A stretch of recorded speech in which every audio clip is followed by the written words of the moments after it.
অনেক মা বোনরা জোহরের নামাজটা পড়েন 3টা 3:30টার দিকে। ম্যাক্সিমাম মা বোনরা এই কাজ করে। কেন?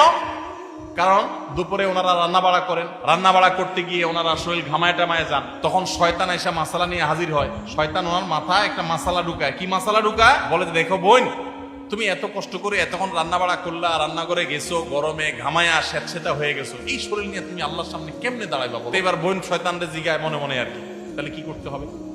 এবার শয়তান তার মনে মনে বলে দেয় যে, আরে নামাজ তুমি ঠান্ডা মাথায় ফ্রেশ মোডে পড়বা, হাতের কাজ শেষ করে নাও, রান্না বাড়া শেষ করে নাও, সবারে খাবার টাবার দিয়ে নাও, তুমি বাথরুমে যাও, সুন্দর করে গা ডলে গোসল করো, ফ্রেশ হয়ে আসো, এরপরে 3টা 3:30 আসরের নামাজ সুই সুই হয়ে যাবে, এবার তুমি ফ্রেশ মুডে একটু নামাজ পড়ো। কাজটা কি ভালো হইলো না খারাপ হইলো?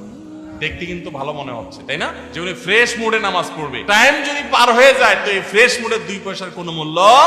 আল্লাহ বলেছেন, ইন্নাস সালাতা কানাত আলাল মুমিনিনা কিতাবা মাওকুতা, নামাজ ইমানদার জন্য নির্দিষ্ট সময় পড়াটা ফরজ করা হয়েছে। এজন্য মা বোনরা সময় হওয়ার পর দেরি না করে, অনেক মা বোনরা মসজিদে আজানের অপেক্ষা থাকে, বলে মসজিদে পুরুষরা নামাজ না পড়লে মহিলারা বাসায় নামাজ পড়া যাবে না। ভাই, পুরুষদের উপর ইসলাম এত ঝুলায় রাখে নাই মা বোনদেরকে।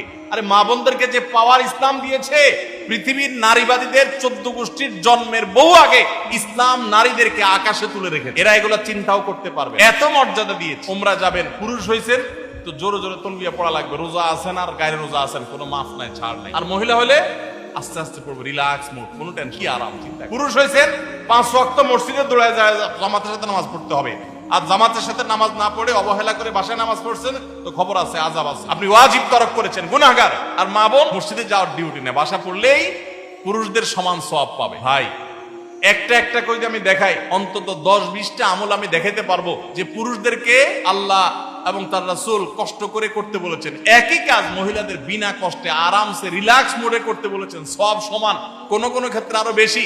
নবী সাল্লাল্লাহু আলাইহি সাল্লাম বলেছেন, ওয়া বুয়ুতুহুন্না খায়রুল লাহুন্না, নবীজির মসজিদে এসে পুরুষরা নামাজ পড়ে যে সওয়াব পাবে, যেই মহিলা নবী সাল্লাল্লাহু আলাইহি সাল্লাম পিছনে নামাজ পড়তে চেয়েছেন, তিনি বলেছেন তুমি তোমার বাসায় পড়লে সওয়াব আরো বেশি হবে।